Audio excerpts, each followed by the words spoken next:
Chapter 49. Esclavage. Le Benin est... Oh my God, I need it in English, not in French.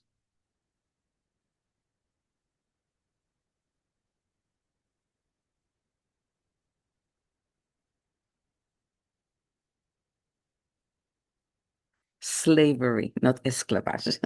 In English, it's slavery. Benin and West Africa are the birthplaces of slavery as we know it. The city of Ouidah, which I visited the first week I arrived in Benin, was once called La Porte de Non-Retour, the door of no return, because it was from there that most slaves left the ships heading west after walking there for days or weeks and suffering greatly from the hardships of the journey and the violence of their masters. In 1440, the Portuguese began the slave trade in Europe. Beginning in 1500, ships full of slaves captured in Africa began crossing the Atlantic Ocean to the New World. During the 4 centuries of the transatlantic slave trade, approximately 12 million Africans were taken from their continent and brought to the New World and Europe. Kingdom of Benin, Alede, Abomey, Porto Novo, Cato, Chaba, Niki, Coanda, and the Jugo prospered from the slave trade until it was abolished in 1807. The kingdoms fought each other, and the prisoners they took were sold to the English, Danes, Portuguese, and French. So the blame cannot be blamed on those who bought them in the New World. Not only the Europeans, but also the African kings, and of course, all the buyers in the New World. Many of the slaves died on the way before they got on the ships from disease, malnutrition, abuse, and neglect. Of course, many also died on the ships because the conditions there were terrible. I visited Ouidah at the beginning of my stay in Benin and saw all the statues and testimonies of slavery there. It really touched my heart. Also, when I visited Ghana, I saw the fort on the water where the slaves were held for many months, if not years, in difficult conditions until the ships arrived to pick them up. I felt the pain of the Africans. Today, griot's songs recall the slave trade of the kings of Dahomey. The palaces of the kings were found in the city of Abomey. Tribal storytellers also sing about the history of the captures of slaves by the kings of Dahomey.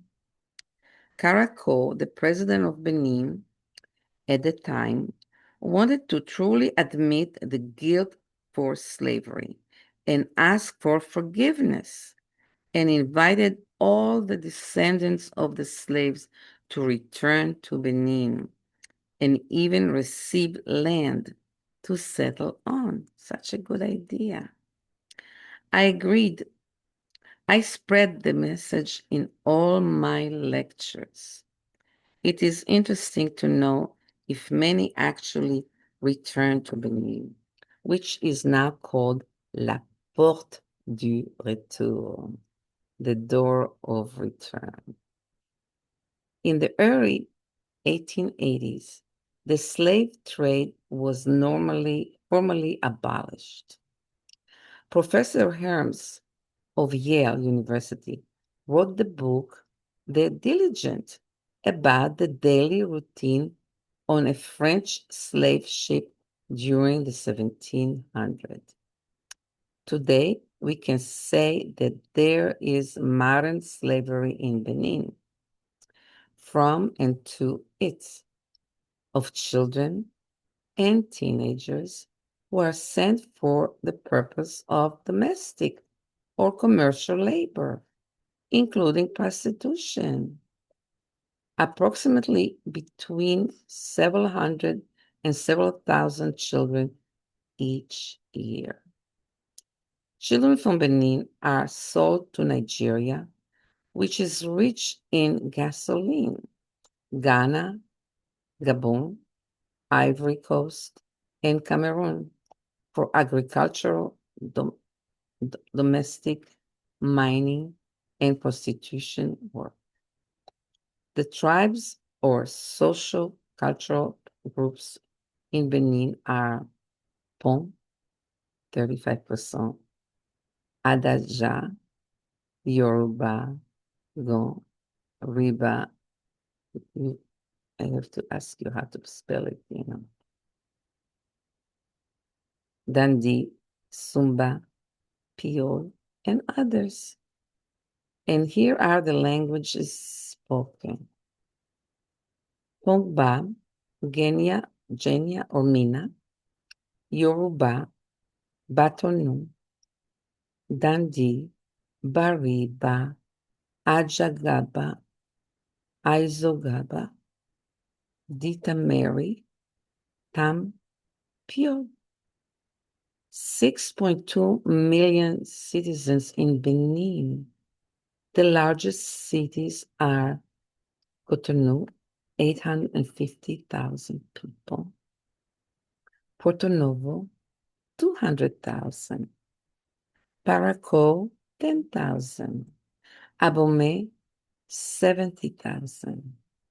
Natitengo, 60,000. As mentioned, I lived in the two largest cities where most of the strangers lived. I lived in Porto Novo during 2003, 2004, and in Cotonou, I lived for 2 months in 2011.